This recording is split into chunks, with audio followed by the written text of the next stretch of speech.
great week so far and that you're enjoying our journey through the Gospel of Mark. On Sunday I was sharing from chapter 1 and the few verses where Mark references Jesus going out to a desolate place to pray. Now Jesus got up really early in the morning before the light had broken through, and he went to a quiet place where there was nobody else around. And Mark also records how Peter and the others came to try and find him, trying to put demands on him that people were looking for him. I think this passage just illustrates something about the way that Jesus patterned and decided to live his life that we too can learn some lessons from. Because if prayer in the quiet place was important for Jesus to hear the voice of the Father and discern the mission that he'd called him to, and to live that out in the everyday, then surely it's important for us. Now, if you're a Christian, you know that you should pray. We get lots of shoulds, but I guess we've got to turn that should into I will. And so therefore there comes a decision of the will that we take that enables us to go into a place of prayer. I don't know about you, but maybe you struggle with prayer. Maybe you've battled and wrestled with the idea of prayer. What does that look like, and how do we do it? Because so often it feels so hard for us. And really, the only way that we develop a prayer life is to begin to actually pray, to set some time aside to pray.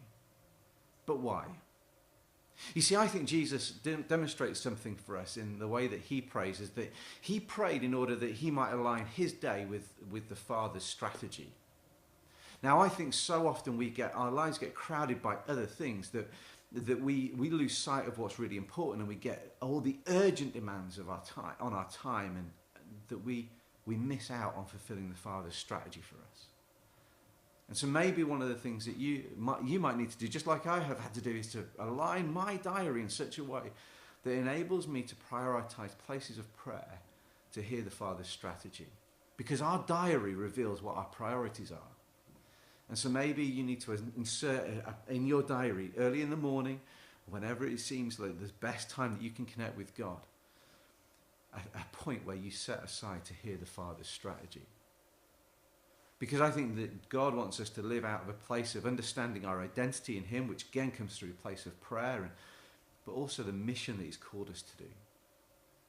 Because he has loads of opportunities for us, and maybe we miss those opportunities because we've not aligned our hearts with his voice and his leading. And so how can you do this? There's 3 steps.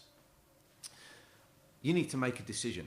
You need to make a decision of the will that says, I'm going to do this. So you make a decision. And then you book an appointment. You book an appointment in your diary. You put it in your schedule. You say, this is a priority for me. And then you keep your commitment. So having made the decision, having booked an appointment, you keep your commitment. And even if it feels dry, even if it feels hard, you keep your commitment, because you know at some point you're going to break through into a deeper place of prayer and intimacy with the Father that is going to radically transform your life.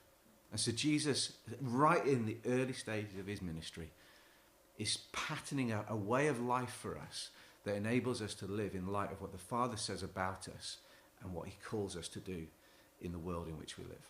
So I hope